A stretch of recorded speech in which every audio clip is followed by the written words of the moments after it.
2월 14일 금요일입니다. 욥기 42장 갑절의 복 그리고 회복이라는 주제로 말씀을 나누겠습니다. 먼저 기도를 시작하신 후 성경을 1회 3읽기 바랍니다. 꾸준한 영성을 여는 당신의 생을 변화시킵니다.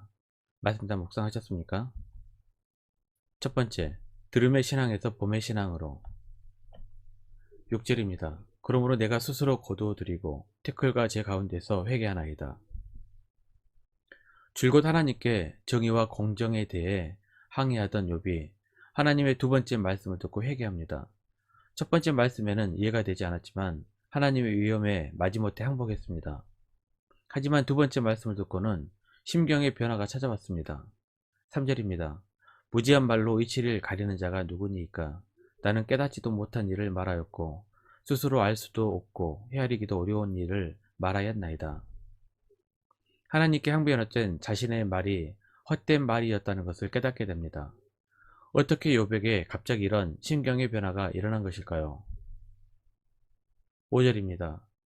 내가 죽게 대하여 귀로 듣기만 하였사오나 이제는 눈으로 주를 배움나이다. 믿음은 귀로 듣는 것으로부터 시작합니다. 로마서 10장 17절입니다. 그러므로 믿음은 들음에서 나며 들음은 그리스도의 말씀으로 말미암았느니라. 들음을 통하여 말씀을 깨닫고 성장하게 됩니다. 그러므로 들음은 매우 중요합니다. 하지만 들음은 어디까지나 먼 것에 대하여 일 뿐입니다. 들음의 차원보다 한 차원 높은 봄의 차원까지 가야 합니다. 주를 배웠다는 것은 직접 경험의 차원을 말합니다. 들을 때는 긴가민가하지만 보면 확신하게 됩니다. 욥은 친구들과 논쟁 그리고 엘루의 발언에서 하나님에 대하여 수많은 말을 들었습니다. 물론 고난 이전에도 욥은 이미 신실한 자였습니다. 하나님을 모르지 않았습니다. 많이 듣고 잘 알고 있었습니다. 하지만 이것은 들음에 그치는 간접 경험이었습니다. 이제 욥은 하나님의 답변을 통해 창조 세계를 다스리며 통치하시는 하나님을 확실하게 보는 경험을 하게 됩니다. 요한일서 1장 1절입니다. 태초부터 있는 생명의 말씀에 관하여는 우리가 들은 바요 눈으로 본 바요 자세히 보고 우리의 손으로 만진 바라. 하나님의 말씀을 단순히 듣는 차원을 넘어 눈으로 보고 손으로 만지는 경험을 하시기를 바랍니다. 그러면 영안이 열리게 됩니다. 욥도 자신의 비극적인 고난이 공정하지도 정의롭지도 않다고 하나님께 한탄했습니다. 하지만 하나님의 말씀을 보는 경험을 통해 영안이 열리게 됩니다. 다른 말로 도를 깨닫는 경지에 이르게 됩니다. 자신의 비극적 고난 뒤에 창조 세계를 통치하시는 하나님의 고난을 보게 됩니다. 의인뿐만 아니라 악인까지도 포기하지 않고 사랑하시며 인내하시는 신적 통치의 모순을 이해하게 됩니다. 로마서 5장 8절입니다. 우리가 아직 죄인 되었을 때에 그리스도께서 우리를 위하여 죽으심으로 하나님께서 우리에 대한 자기의 사랑을 확증하셨느니라. 죄인까지도 사랑하시는 하나님의 고난의 최고봉은 그리스도의 십자가입니다. 욥은 아직 그리스도를 알 수는 없습니다. 하지만 우리는 욥기를 통하여 그리스도의 십자가 순환까지 보게 됩니다. 십자가에 대해 듣는 차원의 신앙을 넘어 십자가를 보는 차원의 신앙에까지 이르러야 합니다. 이것이 보는 차원의 신앙입니다. 문제 해결 방법은 두 가지입니다. 문제가 해결되거나 아니면 문제로 여겨지지 않는 것입니다. 하나님께 부르짖음으로 문제를 해결받기도 합니다. 참으로 감사할 일입니다. 하지만 이전에 그렇게 커다란 문제가 어느 순간 더 이상 문제로 여겨지지 않게 되면 이것은 신앙의 용량이 커진 것입니다. 문제를 해결받는 것은 고기를 잡아주시는 것이라면 문제로 여겨지지 않는 것은 고기를 잡는 방법을 가르쳐 주신 것입니다. 욥은 하나님을 보므로 고통의 문제가 더 이상 문제가 되지 않게 됩니다. 신앙의 용량이 커진 것입니다. 문제라는 고기를 잡는 법을 깨닫게 된 것입니다. 두 번째, 왜 욥이 친구보다 옳은가?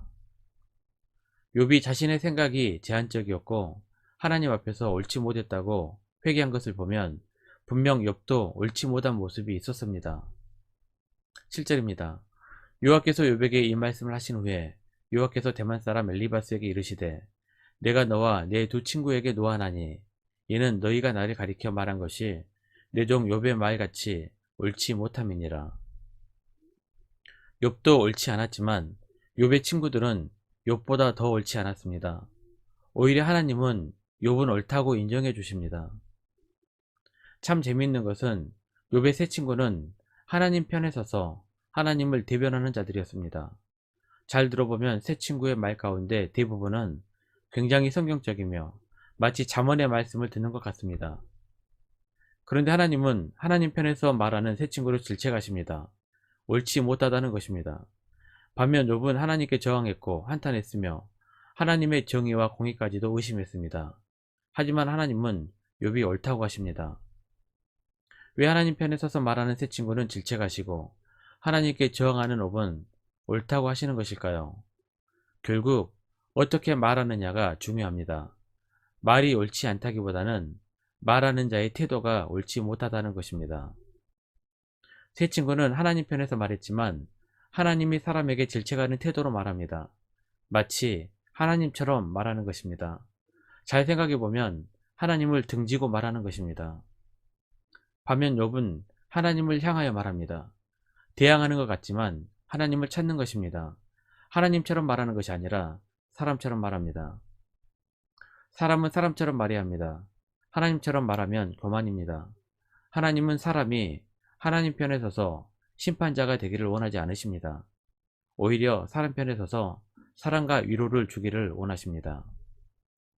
하나님은 옳지 못한 친구들이 욥에게 가서 제사를 드리라고 명하십니다. 그리고 욥이 친구들을 위해 기도하자 이들은 용서를 받게 됩니다. 9절입니다. 이에 대만 사람 엘리바스와 수아 사람 빌닷과 라마 사람 소발이 가서 여호와께서 자기들에게 명령하신 대로 행하니라. 여호와께서 욥을 기쁘게 받으셨더라. 세 번째, 갑절의 복 그리고 회복. 10절입니다. 욥이 그의 친구들을 위하여 기도할 때 여호와께서 욥의 공경을 돌이키시고 여호와께서 욥에게 이전 모든 소유보다 갑절이나 주신지라. 욥의 결말은 해피엔딩입니다. 갑절의 복을 받는 것으로 끝이 납니다. 욥기는 인내하고 참았더니 갑절의 복을 받았다를 말하고자 하는 것이 아닙니다. 중요한 것은 갑절의 복이 아니라 회복입니다. 욥기를 통해 우리는 세 가지 차원의 회복을 생각해 볼 수 있습니다. 첫 번째, 중보 기도자 욥으로 회복됩니다. 욥은 자녀들을 위해 그리고 혹시 모를 죄를 위해 제사를 드리고 기도합니다. 욥기 1장 5절입니다.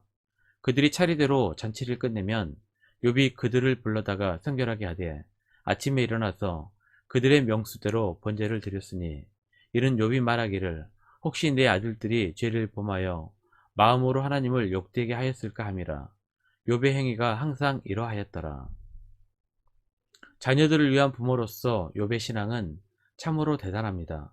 하지만 욥은 자신과 가족의 번영을 위한 기도자였습니다. 고난 뒤 욥은 친구들의 죄가 용서되기를 기도하는 중보자가 됩니다. 자기 중심적 신앙에서 이타적 신앙으로 회복됩니다. 두 번째, 물질적 차원의 갑절의 복도 회복되지만 관계적 차원의 회복이 더 중요합니다. 비극적인 고난 때문에 떠나고 깨졌던 관계가 회복됩니다. 11절입니다. 이에 그의 모든 형제와 자매와 이전에 알던 이들이 다 와서 그의 집에서 그와 함께 음식을 먹고 여호와께서 그에게 내리신 모든 재앙에 관하여 그를 위하여 슬퍼하며 위로하고 각각 헤시타 하나씩과 금고리 하나씩을 주었더라. 세 번째, 삶의 의지를 회복합니다. 욥은 극심한 고통 속에서 빨리 죽기를 원했습니다. 모든 것이 무너져 내리면 삶의 의지도 꺾이게 됩니다. 16절 17절입니다. 그 후에 욥이 140년을 살며 아들과 손자 사들을 보았고 욥이 늙어 나이가 차서 죽었더라.